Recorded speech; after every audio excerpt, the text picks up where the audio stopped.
Hello, and welcome to the Connected Community Podcast. Today, my guest is Dr. Alan Mueller, and today we talk about owning our whiteness. And my gosh, what a bold statement that sounds like it is. Me being a cisgender female, white female, able-bodied, Alan being a cisgender male, able-bodied, talk about privilege. And so it's about using that privilege to disrupt privilege. Alan's whole mission is using his white privilege to create and develop empathy. He has a TEDx talk called Doing the Math, How Do We Measure Privilege? His entire company, Adaptive Challenge Consulting, is about equity, diversity, inclusion, gender, all of these things. And let's just take a minute to put our privilege in check, our social economic privilege, the color of our skin, our sexual orientation. And then also, are we opening our eyes to other perspective? Are we reading books by authors of different colors, of different sexual orientations and different perspectives? Are we watching movies? Are we hanging out and gathering in places where there's diversity? And so it really just lets us take a look at where we are and how can we use our privilege to make this world a better place. This is an awesome topic. Alan is a little bit of a comedian, and so it's just fun, engaging. I really, really enjoy this conversation. I want to thank you so much for being here, and please take a moment to give us a like, share, and subscribe, and let's just dive on in for today's episode.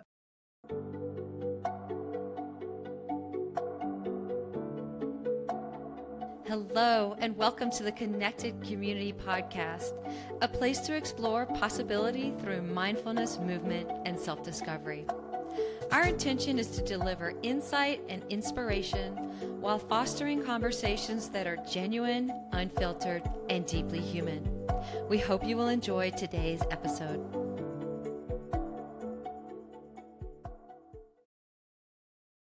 Hello, good morning, Alan. How are you? Actually, it's not morning there.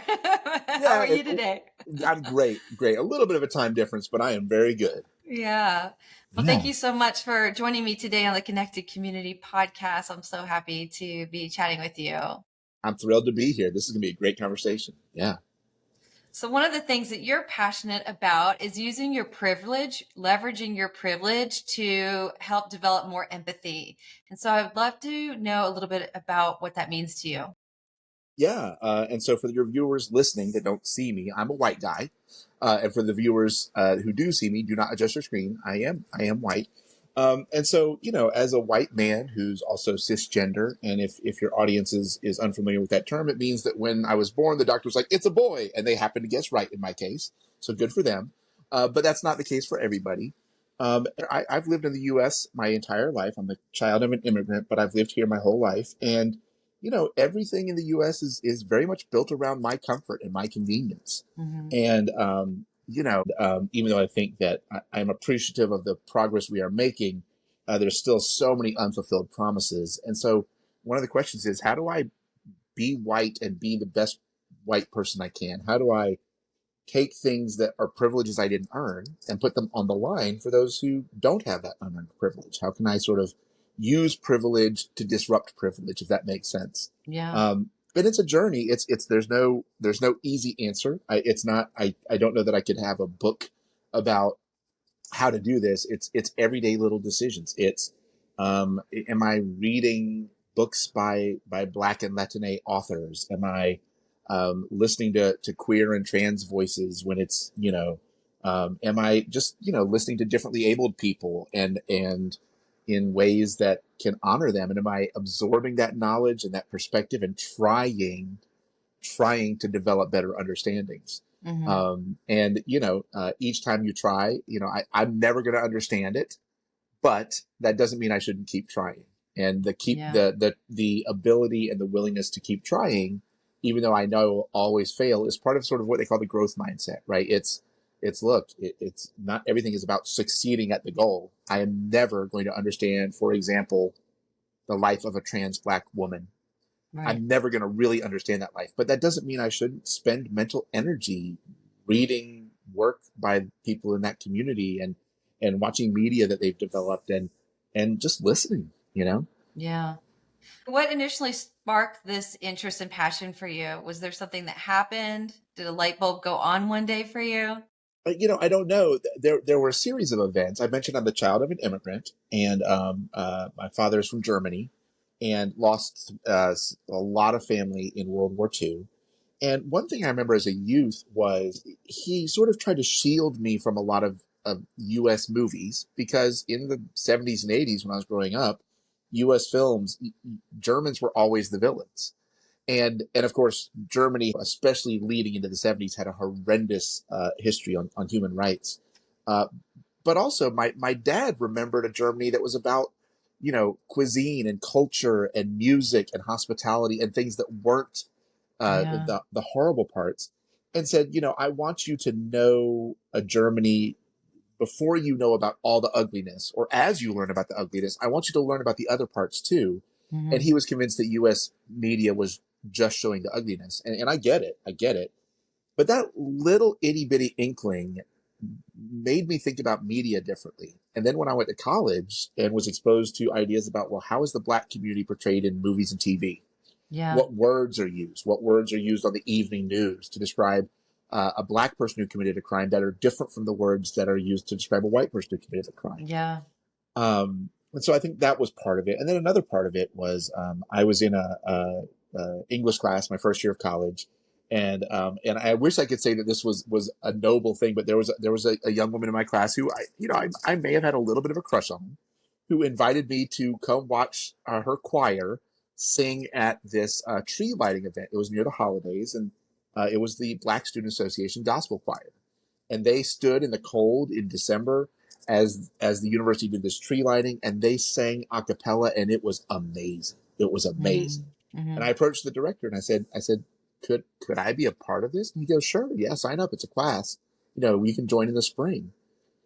And I did, and I became kind of the white member of a 90 member Black Student Awesome. Association gospel choir, and that experience, and one other thing I'll mention, my university, at the time we had 2.5% of our population were students of color, about 100. So we had 10,000 students, Yeah. 190 of them were Black or African American. And I was Right. in choir with 95 of those students. So That's I sort of crazy. accidentally became the white guy that a Yeah. lot of the Black folks in the community knew. Yeah. And how was that received by that a cappella group? So, I mean, it was interesting because I don't know if my presence was disruptive. Again, I was invited in, but I was invited in by a person or two. That doesn't mean necessarily that I had an invitation from Yeah. the whole community. So it was a little bit of a risk on my part, and it was a little bit of a risk on those who invited me. And I had to learn quickly the difference between appropriation and intercultural exchange. There's a big difference between cultural appropriation and intercultural exchange, and the difference is who has the power and who's doing the inviting. Those are the two big things. Mm-hmm. And in time, we found that we had so much in common when it came to our love of this music, our various faith traditions that came together because it was a gospel choir. Right. And then, you go on the road and you're on a tour bus and you're traveling 6 hours with folks. You start bonding and forming relationships. And those relationships help stretch your mind and help stretch you. And I had and at the time, sometimes I would pat myself on the back. Like I would be like, oh, I'm a white guy who twice a week is in a classroom with Yeah. only Black people. So I get it. I get what it's like to be a minority. No, no, no, no. I did not. Right. But every once in a while, I would pat myself on the back for thinking that I was doing something, Mm-hmm. and I learned from that and grew from that. And because it doesn't matter if I'm in a room, it doesn't matter if I work at a historically Black college, if I'm in a room of all Latino people or all Black people, the power structure of the U.S. is still so white, right? Congress, Fortune 500 CEOs, university presidents, like it's the power structure is still so white that Mm-hmm. I don't want to trick myself into thinking that I really Yeah. kind of get it because I don't. Yeah. And how did you notice the power struggle and that power playing in that a cappella group? I mean, so again, I was invited by a member to sort of come check them out. And then I spoke to the director, and the director invited me to come on in and sing. Mm-hmm. And so, there was, I think my perception is there was a little bit of, because that director had invited me, there was a little bit of wait and see.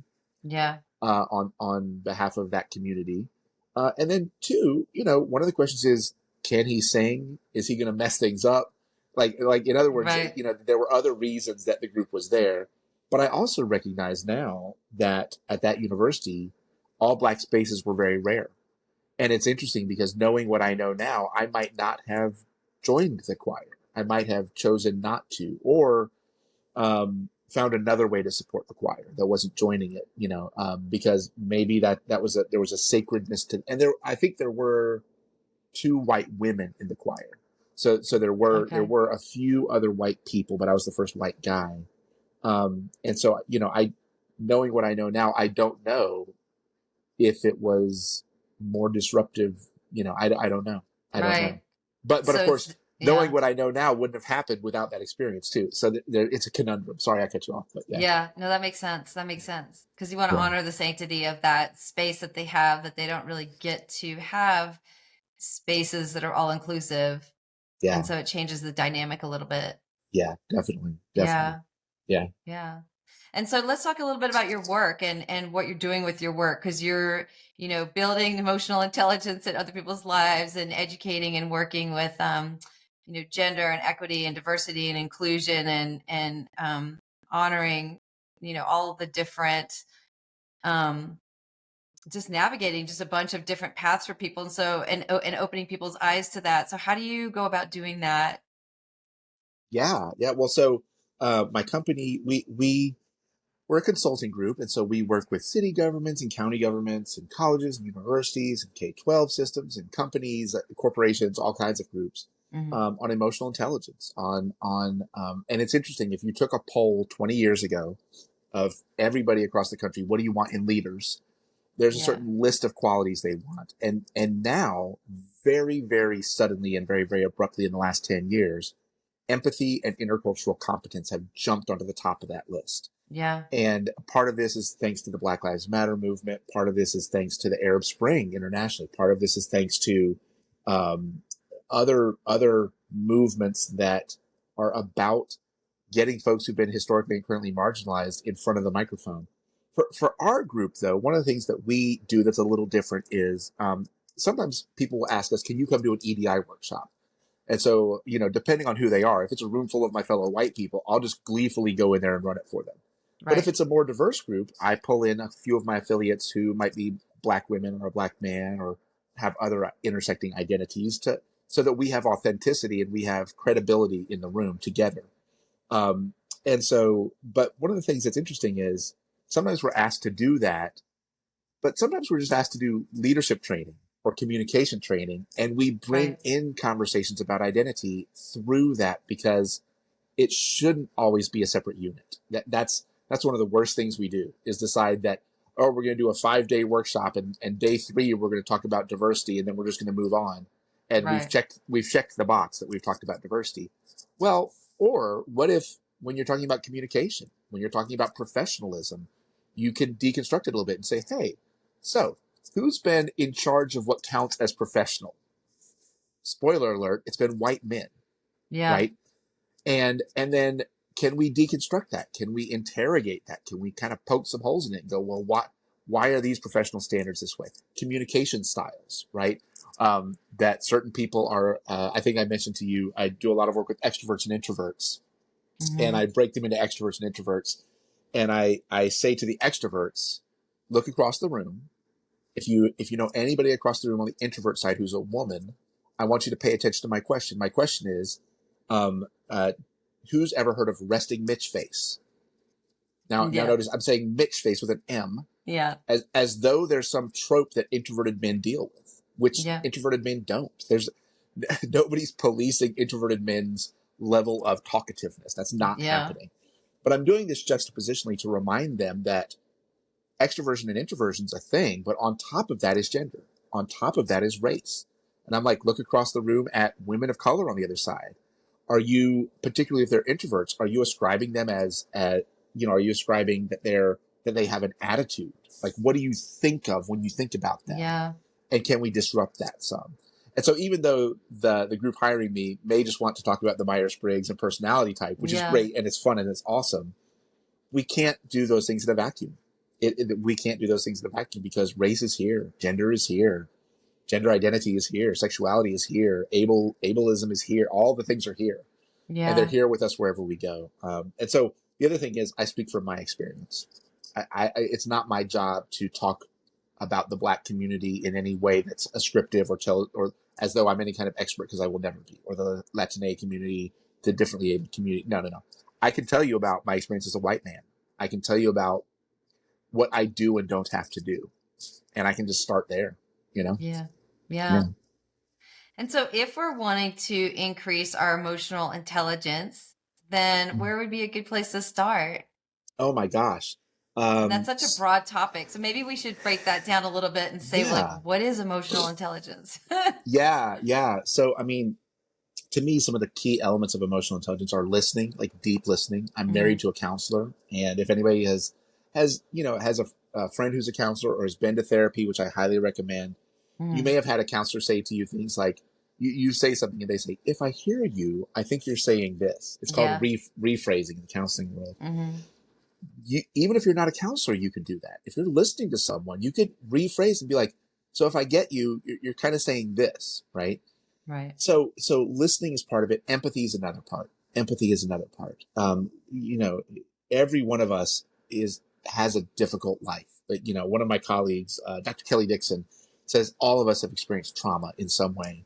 Yeah. And so when you know that, honor that by extending empathy and grace first, right? And so if someone's late to a meeting, rather than "Why are you late?" like, how about, "Are you okay? Is everything Yeah. okay?" And so starting with those kinds of things, starting with deep listening and starting with empathy, are two key elements. Another one, and I'm doing a free webinar coming up at the end of February on emotional intelligence through talking type. Hmm. And so the Myers-Briggs is a great way to talk about type, to talk about and build emotional intelligence, right? Even just if I say, "Hey, introverts and extroverts, y'all are wired a little differently, Yeah. and y'all need to give each other some grace." For example, the first 3 years of my marriage, I constantly asked my wife, I'm an extrovert. Hmm. I constantly asked my wife, "Are you okay? Are you Yeah. mad? Is something Yeah. wrong? Are you okay?" Uh-huh. Why was I was projecting extroversion onto her. For her, Yeah. silence is normal. And so once I started understanding type better, that builds emotional intelligence. I Hmm. realized that if an introvert's not talking as much as me, it doesn't mean something's wrong. Yeah. Now, if I have a friend who's an extrovert who gets quiet, that probably is a signal that something might be up, right? Yeah. And so that's talking about type. And there's more to the Myers-Briggs than just extrovert and introvert, but it builds understanding about our differences in the workplace, in personal relationships. And it's all designed to make you realize not everyone is like you and processes the world like you. Yeah. And once you start living with that every day, the emotional intelligence starts building. Yeah. Hmm. When you go into these groups and you're talking to people about cultural competency and inclusion and diversity and things like that, and your audience is mostly people of color, Yeah. how what are they saying that's different? What is their feedback? How are they receiving things? What what would what is like a common theme of people of color that they like want us to hear and we're not getting? Yeah. So one of the things is sometimes it's sort of jarring, but I think generally in a positive way, to hear a white man talk about his whiteness and his maleness in real terms, and Yeah. the ways that my whiteness and my maleness show up for me in my life. Hmm. And so, first of all, I think that's a little bit jarring. Second of all, I was raised by white people, and it's so interesting because my parents, if we had a new neighbor in the neighborhood and they were like, "Oh, well, that family just moved in, oh, and they're black," and I Hmm. would say, "Why are you whispering?" Right. Similarly, they'd be like, "Oh, well, the woman who moved in down the street, I think she's GAY," and I'm like, "I know Yeah. how to spell," Yeah. and Yeah. and it's okay. And so I think that, and part of this is from my workshops, but part of this is through other intercultural experiences I've had the privilege to be a part of. Is that white people, in my experience, are acculturated for politeness first and realness second, Hmm. and especially when talking about race or sexuality or religion or politics, politeness first.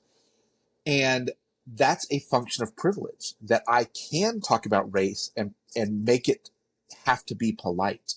I've seen many white commentators, especially around MLK Day, talk about how Martin Luther King Jr. would never have been part of the Black Lives Matter protest. And I'm like, clearly you have not read the letters from a Birmingham jail. Clearly Mm-hmm. you watched 60 seconds of I Have a Dream, felt warm and fuzzy about it, children Yeah. holding hands or whatever, and just stopped after that. I'm like, Yeah. King was calling for reparations. King was Yeah. calling for labor rights. King was calling for a war on poverty. And so, the warm and fuzzy one that I see every MLK Day, I'm constantly, I'm like, dear fellow white people, here's a copy of, it's 8 pages, the letters from a Birmingham jail. It'll take you 10 minutes. You want to Mm-hmm. be a slightly better white person tomorrow than you were today? Don't post a cute meme of MLK with I Have a Dream. Instead, spend 10 minutes reading these 6 pages. Just read the pages. Yeah. And so I think that that there's a realness that white people don't do as much because we're acculturated into politeness, and because society's built around us. In other words, there's not a reason to bring race up because white is the default when it comes to how Congress thinks and how corporations think and whatever. Yeah. It's the default. So why would we have to talk about it? And Yeah. so the key is, my fellow white people have to get comfortable being uncomfortable. Have to. It's time. It's way past time to Mm-hmm. be comfortable with discomfort. Um, Yeah.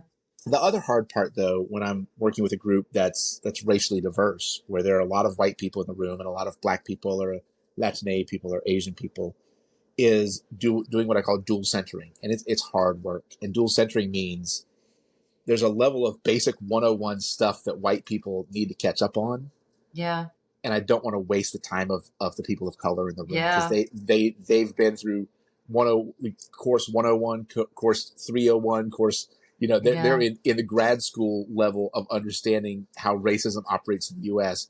And even though my fellow white people invented and uphold racism, we always seem a little bit confused on how it works, right? It's like, Yeah. how does racism actually operate? I'm like, yeah, we created it, and Yeah. we keep it going. So we know how it operates, but it's the discomfort thing. And so, as a part-time improv comedian, one of the things I have found is that in those spaces, if I can do a little bit of the 101 for the white people that need to catch up, and Yeah. simultaneously drop some coded language and breadcrumbs for people of color in the room to keep them a little entertained, at least while I'm pulling up my fellow white people, Yeah. that helps bridge, if I can, that helps bridge the gap a little bit. In other words, there's almost nothing I could teach the black community about racism. I can't. That's not my job. I can't.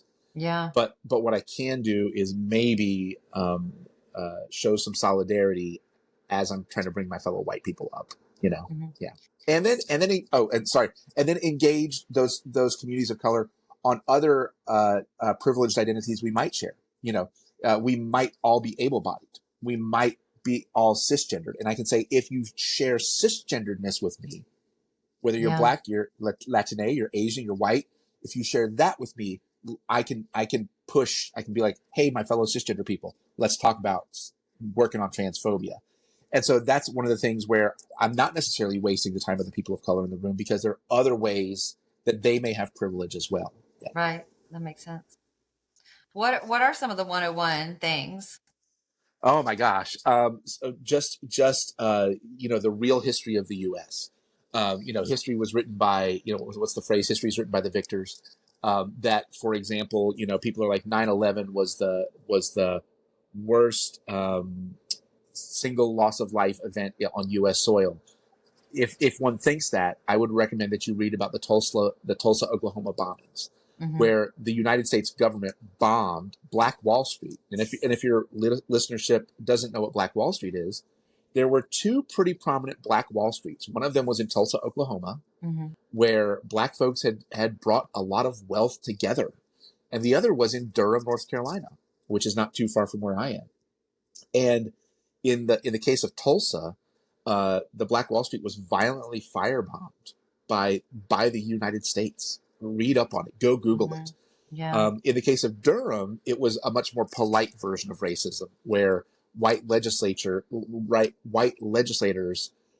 zoned out Black Wall Street by adding a highway here and changing a neighborhood's zoning purposes there, and that kind Yeah. of thing, to sort of politely enact racism, which doesn't make it any. I mean, it didn't cost lives, but it cost livelihoods, right? Right.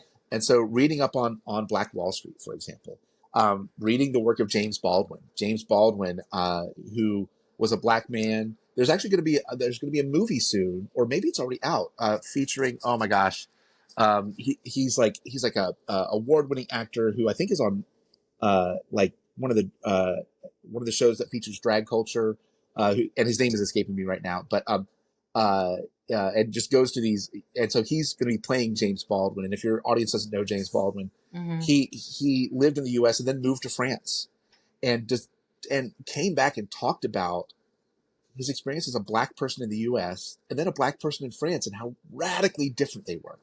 How Yeah. radically. And one of his famous quotes, and I'm gonna paraphrase it because I'm not gonna get it exactly right, Mm. but um, he said something like, "We can disagree and still love each other, unless our disagreement is rooted in your belief that I shouldn't exist." Yeah. And it's like wow. I so many groups I work with that, when we do shared expectations, we're like, well, what do we expect of each other while we're doing the 2-hour workshop? Oh, we should respect each other, we should appreciate difference, we establish, like, what do we expect of each other. And sometimes they'll say respect, and I'll say that's great. And sometimes they'll say honesty, and I'm like, yes, honesty, but you could say something that's honest and is anti-Semitic or Yeah. racist or Yeah. homophobic or transphobic, and that's honest, but I'm going to put a little asterisk and say honesty within the context of everyone in this room deserves human dignity, period. Yeah. And that's sort of what James Baldwin is saying. He's saying we can disagree on school funding and where to build roads and other issues of government, as Yeah. long as that disagreement is not rooted in your belief that my people, whoever my people are, shouldn't exist. That's the line, right? Yeah. And so as a facilitator, I want people to be honest, but then I also have to say, within the context of, I believe every person in this room, and for that matter, every person, is deserving of basic human dignity. So it's honest up until that point, and if you cross that threshold, we have to have a conversation about a bigger value than honesty. Yeah, Yeah. Yeah. And do you find when you're doing these workshops that people, like, these big light bulb moments come up, like they've never even considered, or their mind has never even gone in that direction, and all of a sudden it's kind of blown because they didn't see it. They were just oblivious. that's what I'm after every day. Every day, every group I visit, I want them to. One of the things I do, and I just did this yesterday, FedEx, y'all know, like FedEx, Federal Yeah. Express. I put their logo on the screen, and I say, I'm going to blow about a third of your brains right now, between 1/4 and 1/3 of every audience I'm in front of. I'm going to say, look at the negative space between the E and the X, the Hmm. negative space, and your audience can Google this.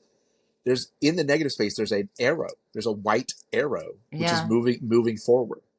A third to a fourth of every audience has never known that arrow was there, and it's very clever. But then once I show them, they're never going to unsee it. like Yeah. like Yeah. now, when they get a package, they're going to see it. When they're on the highway and see a FedEx truck, they're going to see it.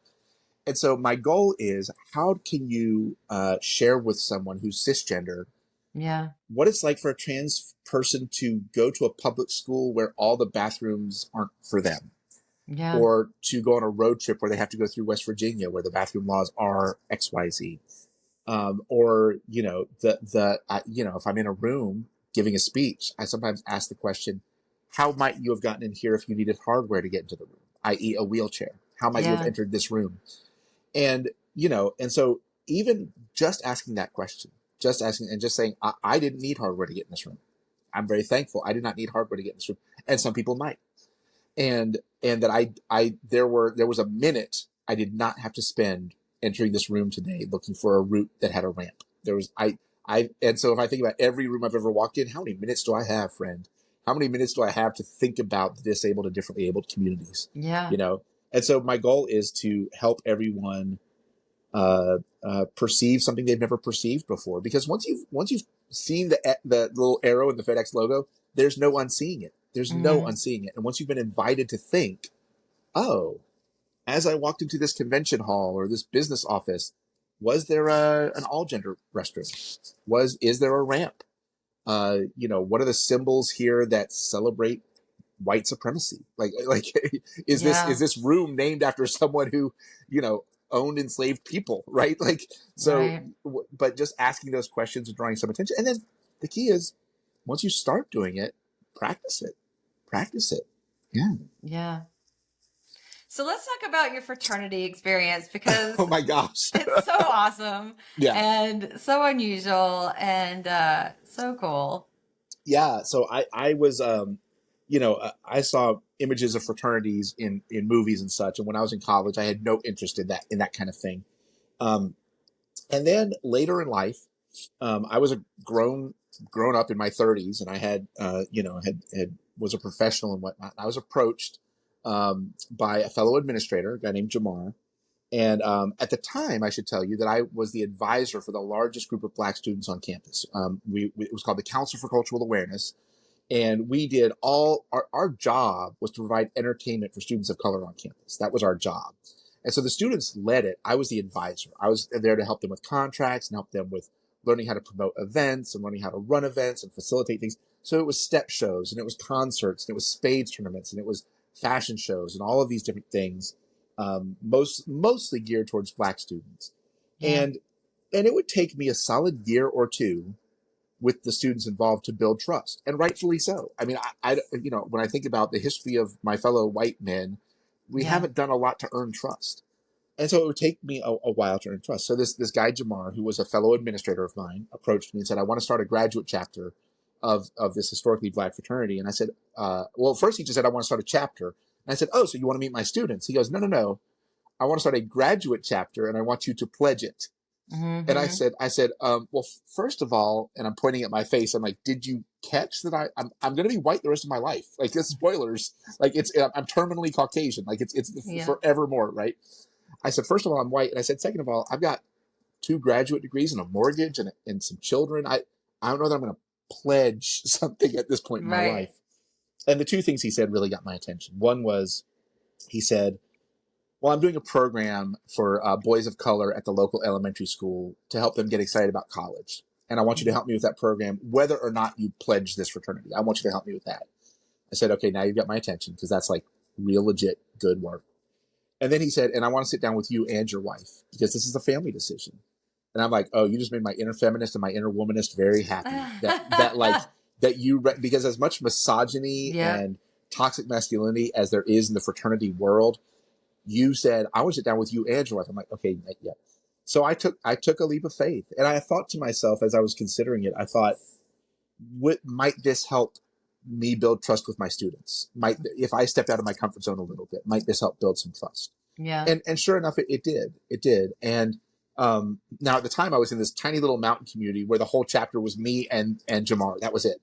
Little did I know I was going to move to a much larger metro area of about 1.8 million people, where the Divine Nine, as it's known, the Divine Nine are the 9 largest historically Black sororities and fraternities. Kamala Harris, for example, is a member of the first historically Black sorority, Alpha Kappa Alpha Sorority Incorporated. Mm-hmm. And so, but the Divine Nine are the 9 largest of these historic groups.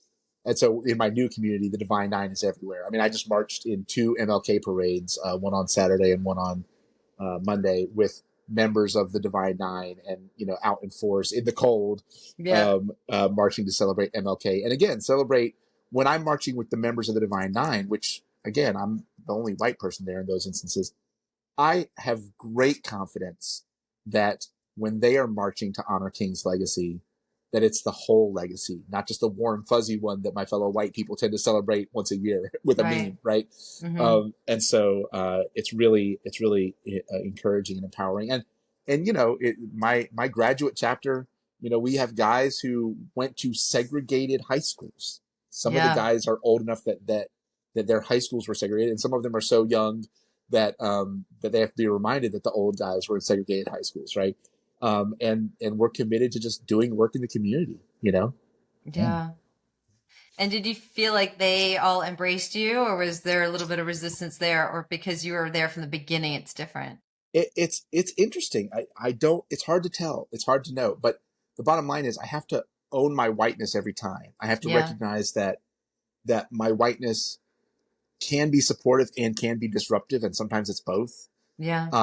And I have to be honest with myself, and I have to be humble about it. I have to recognize that even though the member of the fraternity who originally approached me, kind of like the gospel choir thing, even though Yeah. I was invited in, does that mean that every single person would invite me in? And so my goal is to show up in a way that's worthy of inviting. I hope that makes sense. Yeah. And so I want to show up in a way that's worthy of being invited. And then two, but then there's another dynamic too, which is, the internalized racism, right? The idea that, white people often don't show up in the Black community because we don't have to.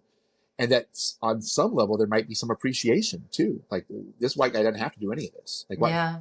there's no work we're doing is going to help, quote unquote, help his people, so to speak. Right. Um, and so I think on some level, sometimes there's an appreciation that I don't always sense in the moment or feel, and it doesn't really matter. Yeah. And then other times, maybe some skepticism, and that's I have to realize that skepticism is appropriate and fair. Yeah. That again, the track record of my people is deserving of skepticism from all communities of color, right? Yeah. I mean, my people have colonized half of the globe or more, right? And so I have to keep that knowledge everywhere I go, and be ready to work hard to build trust. And Yeah. it might not always happen, and I have to be okay with that too. You know? Yeah. Yeah.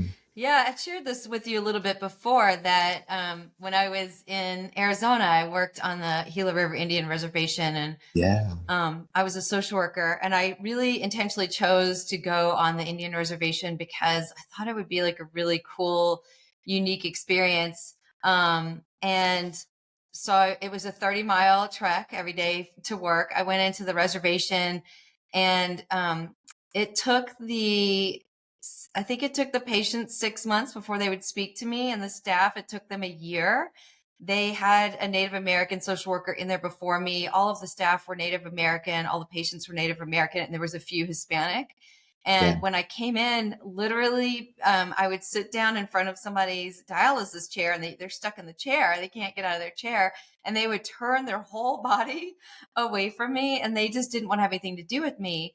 In it, on the flip side was I was really interested in Native American culture. I became friends with one of the guys there, and then his brother, and his brother was the Sundance chief. And I really was like really interested.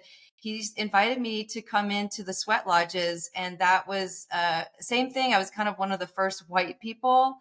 Um, and it wasn't super well received because, again, it was that sacred space and I was coming in, but I really came in with this intention of wanting to learn and understand. I thought everything was so cool. There was so much I didn't understand. Yeah. But it did flip. It did flip where they embraced me and they brought me in and they loved me. And it was like tears when I left after 3 years.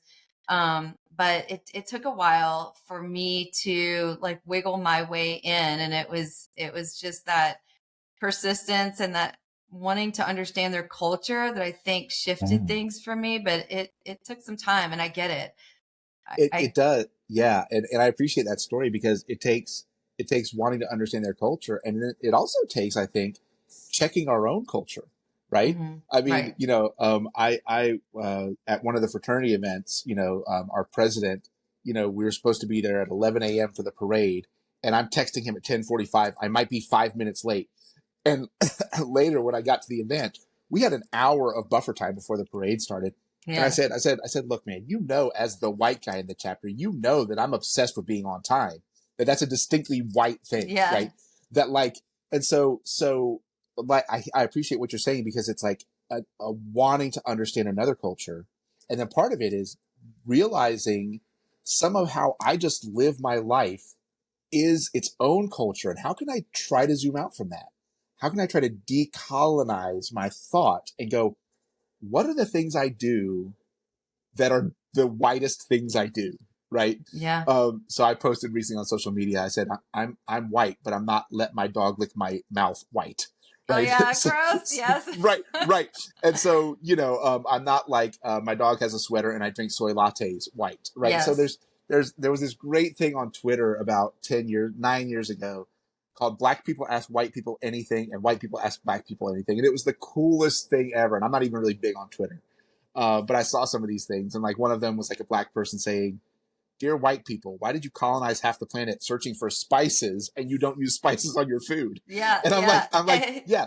And so I think what you're saying is, the as a white person or as a person with any kind of privilege, if you're seeking to understand another culture, part Mhm. of the other part of that bargain that I think is important is how do you understand your end of that culture, your sort of the flip side of that is your culture, and how do you try to suspend it a little bit, or how do you try to interrogate it or challenge it in your mind, like, oh, am I doing this because I'm white? Is this a distinctly white thing, right? Yeah. And because whiteness is sort of, because of the way the US is built, is just the norm, and then everything else, any minoritized group, is the exception. Yeah. But what if I did go, why are my people so obsessed with being on time? Where did that come from, right? Hmm. Trains, I think it came from trains. Yeah. And white people developing train technology or whatever. And so we're like, well, we better get stopwatches. And like my dad's German, so the Germans are extra. Yeah, yeah, we need to be on time, yeah. And so like, there's under cultural humility is what we call it, but Yeah. it's going, my whole life is soaked in culture. And until I realize that my life is part of cultures and can try and probably fail for a while to zoom out from that, that's part of what it takes Yeah. to more fully enter an intercultural space. Owning Yeah. my maleness, owning my whiteness, owning, like when I'm in a dark parking lot at night and I see a woman in the parking lot and we're the only two people, I walk away. I walk away because I understand on some level that she probably all of her life has been told, keep your keys in your hands, Yeah. because, and I'm going to walk the opposite direction. I'm going to wait 2 minutes for her to get to her car. Then I will walk to my car. Is that Yeah. going to take me 2 extra minutes? Sure. Has she spent a minute in every dark parking lot she's ever been in her whole life digging out her keys? Yes. So do I owe that time back? Yes, I do. And Yeah. so me owning my maleness is part of it. Me owning my whiteness, me owning my cisgenderedness is part of it.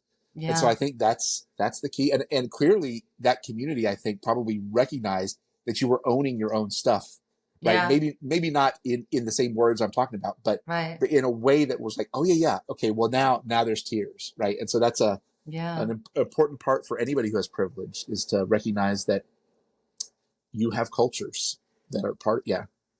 I mean, I think the thing that I learned with the Native American, at least that tribe that I was working with, was Mm. there was such incidents of diabetes. It was so bad. And then, and initially I was like, oh my gosh, their diet is so bad. And then I look at it, I'm like, we took all their land. They don't have any land. The land they have is crap. They can't grow stuff on it. The Yep, closest store really is like 30 minutes away. It's kind of yep, outside of their price budget. Not only that, the trek. And then I would say so many of them sat on their couch at night and they were worried like the bullets were going to come through the window. And yep, sometimes they would watch TV on the floor. And all of those, I would say 95% of my patients had lost children. yeah. And when I say lost children, it was something violent. Like it was like they got run over by a tractor or they got Yeah. hit in a car. Like it was all of these pretty violent things. And nothing was simple about their existence. And not only that, they were always having to fight for every little piece of land or every little piece of service that they needed. Yeah. Um, and so, yeah, of course they did trust me as a white girl coming in. I was pretty young and, you Yeah. know, and I didn't understand the level of hardship that they deal with every single day, just resources, just all resources. And then, Mhm. the oppression and being stuck on that horrible land. It's huge. And I mean, a few things you said that resonate with me. One of them is about socioeconomic privilege, right? The community where I live, I can get to, I'm going to say, 6 different grocery stores within 10 minutes. Hmm. 6 different grocery stores within 10 minutes. if I drive across the red line, and for your listeners who remember, I said the thing about reading James Baldwin. Another thing is look at the history of redlining. There's a great video. Adam Ruins Everything. He's a comedian, and Yeah. it was a series on TBS and the web. Adam Ruins Everything, redlining edition. Look it up. It also features Nicole Hannah-Jones, who's a Pulitzer Prize winning writer, talking about redlining. But redlining was when formal segregation ended. Yeah. Banks still had maps, and they had a red line. And Yeah. on one side of the red line were good mortgage bets, and on the other side of the line were bad mortgage bets. And coincidentally, the risky mortgage bets were in the black neighborhoods, and the good Yeah. mortgage bets were in the white neighborhood. When I go across what was the historic red line in my city, suddenly on the other side of the red line, I think the whole city over there, I think there's 3 grocery stores. And on my side of the red line, I'm going to guess probably 35 grocery stores. Yeah. And it's shocking. And so being poor is expensive. And so because the opportunity cost, again, think of every time I go to the grocery store, I don't have to think about a 1 hour round trip. I don't have to think about it. Yeah. And there are communities for every time they want to go to a grocery store, they've got to factor in an hour round trip. How could you otherwise use an hour to earn money? How could you otherwise use an hour to build your community up? How could you otherwise use that hour? And Yeah. so, and then two, with the Native community, and this is something that I had to learn over time, is that the Native community, even though in the U.S. they have been racialized, in other words, you'll see checklists where it's like, oh, what's your race? Are you black? Are you Latino? Are you Native American? Mm-hmm. Native Americans, there is a lot of members of the Native American community are like, we are not a race. We are sovereign nations. Yeah. And you're calling us a race because that's what white people have decided to do because y'all like to label things. But we are a sovereign nation with national sovereignty that you're violating treaties on right now. And so there's a recasting to me. Some groups I go to do what's called a land acknowledgement, and I would encourage your listeners to get on Google, and particularly if you're not Native, to Google, whose land are you on? Yeah. Whose land are you on? I live on the ancestral home of the Catawba. And east of me is the ancestral and current home of the Cherokee. In North Carolina, we also have the Siouan. We have the Lumbee as well. And the Lumbee are a fascinating nation because freed Africans and Native folks joined to get it. There was a part of the Black diaspora ended up within this nation as well. And so understanding whose land am I on, but Yeah. more important than that, the land acknowledgement. Sometimes I'm at a conference and somebody will say, "Well, now that we're in Toronto, I want to acknowledge that this is the ancestral home of this nation or this tribe." But the other piece of the puzzle is, besides just putting in a slide on your slideshow and saying, "I acknowledge this," Yeah. how can you live as an uninvited guest? How can we live as uninvited guests, right? And I realized that Catawba never invited me here. They didn't.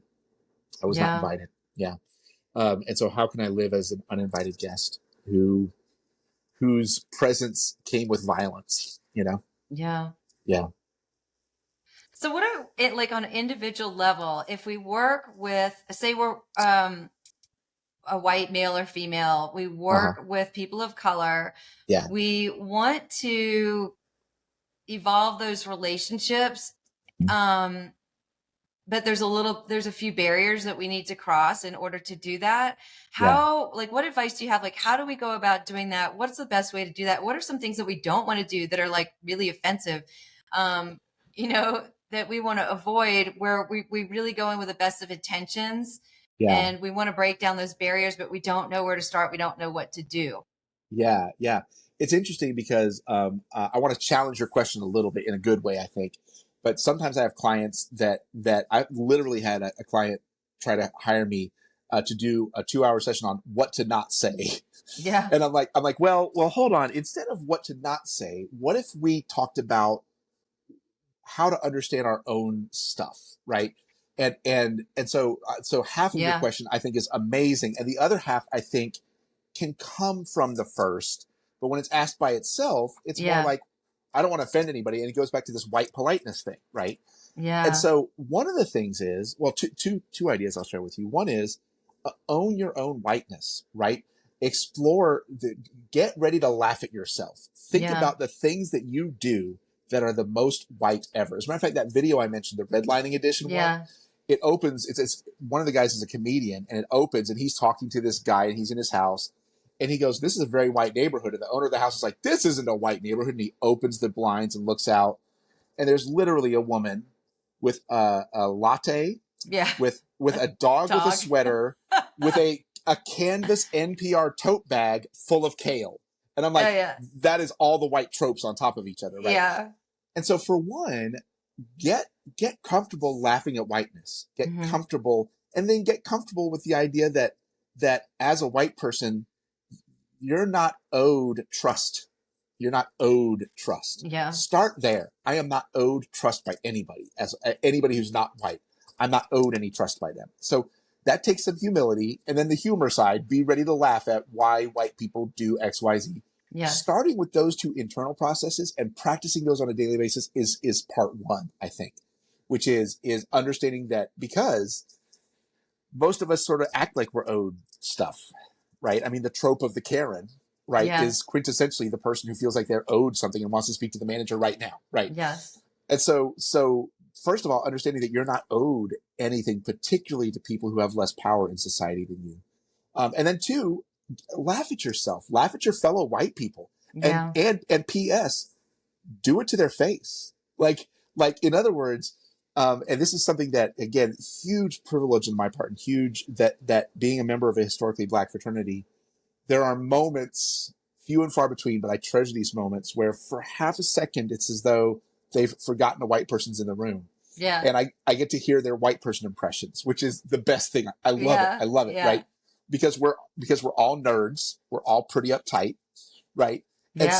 so I get to hear about whiteness from outside of whiteness. And that's, again, a distinct privilege that I'm very, very thankful for. But to think about your whiteness from outside, to try to think about it from outside. If you go abroad, that can be helpful as well. And I Yeah. know you've been around the world some, and going around the Yeah. world can remind you when people get back to the United States and then get a soda at a restaurant, they're like, oh my gosh, how this is 50 ounces of soda, and they call this a small, right? The portion sizes Yeah. when you go from abroad to domestic. But get ready to laugh, and then also remind yourself that you're not owed, you're not owed Yeah. anything. Yeah. Yeah. I think that's a great place to start. And there was a second thought that just escaped my mind, but what were you talking about? You're talking about what to say, what things to bridge the gap, what things we should avoid saying. Oh, one thing is, if there are phrases that you think might be racist, Google them. Yeah. Google them. Spend what I call white people time and Google them. There's a phrase I used to love called, it was cakewalk. And if something was easy, I'm like, oh, that's a cakewalk. Yeah. And then I learned the history of the cakewalk. Mm. And now I don't use that phrase anymore. And, but then at some point somebody said, well, picnic, is that word racist? So I looked it up. It's actually not. Yeah. And so, Okay. but I took some time to go check on these things, right? Yeah. Eeny, meeny, miny, mo. Racist. I did not know that Interesting. for Yeah. 35, 40 years of my life. And then I knew, and then I moved on. And so I think that was my second thought is, as a white person, some people talk about white fragility, right? Yeah. White fragility is if I go in somewhere and I'm in a room and it's a lot of black people, and I've never heard that eeny, meeny, miny, mo has racist roots, and I'm trying to Right. pick who's gonna get the soda for the office party, and I go eeny, meeny, miny, mo, and my black colleagues go, right? And then somebody gracefully says, you know that has a racist history. And then I get in the middle of the room and go, I didn't know. Oh my gosh. And I start crying in the middle of the room and making it all about me and my mistake. Yeah. Right. Instead of being like, oh, dang it. I'm Yeah. sorry. I'm not going Yeah. to use that phrase anymore. Thank you for letting me know. I Yeah. appreciate that time that you just gave me. The unpaid for labor that you just gave me to tell me that this phrase is racist. And I'm going to repay that labor by not using that phrase in the future. So Yeah. thank you. And not take not make it all about me all of a sudden, right? Not make it about Right. the white tears, And that takes strength. It takes humility. It Yeah. takes, because none of us like to feel embarrassed. Right. None of us Yeah. like to feel embarrassed. And guess what, y'all? It's time to get comfortable feeling embarrassed. It's Yeah. time. It is time. Yeah. I think the thing that helped me the most was I took 2 years. I mean, talk about privilege. I took 2 years. I traveled the world. I went with a backpack on a really low budget. But one of the things that I did was I went to what are labeled third world countries. Sure, sure. And I went to a lot of different countries, and I made sure that I wasn't kind of hanging out with a bunch of white people. I really Yeah. wanted to get enmeshed into the culture. But I read the Culture Shock series, which is these books that kind of tell you the do's and don'ts of the different cultures so that you don't offend people, and that you're not, like in Asia, you don't want to point your feet at people. You don't want to touch people on the head. You don't want to walk around with your shoulders showing, and just like little, like in India, you want to take things with your right hand. And like, there's just little things that are really, really important in those cultures. And so I think like if people do travel, it is worth kind of looking at the taboo things. Like what are the things that might be everyday things for us that can be incredibly offensive to other people, and just kind Oh, of yeah. understanding that culture. We're going into another culture. We're Yeah. like, same thing. I'm going onto the Indian reservation. That's not my culture. It's my job to learn what I can so that I don't offend. And if I do, right, I can own it and take Right. accountability there. Right. So I'm a big Disney World fan, and one wouldn't think that Disney World would have anything to weigh in on what you just said. But if you ever visit Disney World, and Yeah. if you ever ask a Disney cast member for directions, they point like this with two fingers. Because in many cultures, particularly in the Middle East, pointing with one finger is like giving the middle finger is here. Mm-hmm. Right. In India, and if you spent some time in India, you Yeah. probably know that in the U.S., if you disagree with something, you go like this. I know. It's so confusing. Same in India for disagreement, but Yeah. for agreement in Yeah. much of the Western Hemisphere, agreement is this, Yes. but Yes. agreement in India is this. Yes. It's the side to side, right? And It so took me some understanding that time. it takes it because it's so instinctive, right? So but Yeah. understanding that the hand on the heart in some more traditional Arab spaces, and the different things, but like you said, pick up a book, read about it some. If someone from another culture has given you time to share something about that culture, thank them for that, because they didn't have to do that, right? Yeah. One of the reasons I do what I do is because growing up, I was exhausted by seeing my black classmates asked to teach everyone about racism, I was or just my going to ask you about that. or my gay classmates being asked Mm-hmm. to teach everybody about homophobia or whatever. And Mm-hmm. I'm like, my people invented homophobia and racism and misogyny and. So we need to be active in the uninventing, right? And Yeah. so I need to be teaching my fellow white people about these things so that black people aren't wasting their time, and Latina people aren't wasting their time, and the trans community is not wasting their time, because they got to navigate a lot of stuff. And Yeah. so so I got to work on people that share privilege with me. Now, again, it's layers, because when I say the black community, it's not as though the black community is not full of cisgender people and trans people, able-bodied people and non-able-bodied people. So I meet people in the black community with cisness often, that we share cisgenderness together, and we can Right. have a conversation about breaking down transphobia and trans oppression and things like that. And I might share. So there's different things that we share, and most people I can meet with some form of privilege. Like there's some privilege we share, and I can meet them there, Yeah. and we can work together on addressing whatever those isms are that we don't have to deal with, right? And so Yeah. even though I start with race, because I think race is fundamental, there's so much more that makes us us, Yeah. where we can find common ground. Yeah. Yeah. Ah, this has been so good. I feel like I could talk to you forever. Thanks. Yeah. So tell people what you're up to, how people can reach out to you, how businesses can hire you and connect with you. Yeah, adaptivechallengeconsulting.com is our website. We're also very active on LinkedIn and Facebook.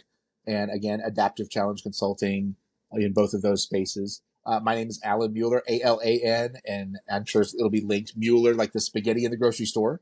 And so feel free to connect with me on LinkedIn or Facebook. And then also, one thing I'll mention is, if I'm going to ever be a white person that has a company that does EDI work, if I'm not bringing along with me and compensating people of color for the work that they do, then Yeah. I'm failing at what I'm doing. Then I'm just capitalizing on work that's not mine.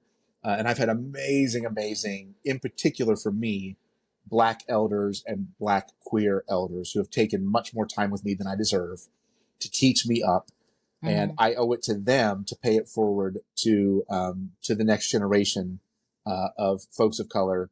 And so my consulting team, I think on my consulting team, I think I only have one other white person at the moment. Mhm. And so, my team is amazing as well. So if you're thinking about, ooh, I'd like to hire this Allen guy, you know what? I've got five other amazing people as well, who have a lot to offer.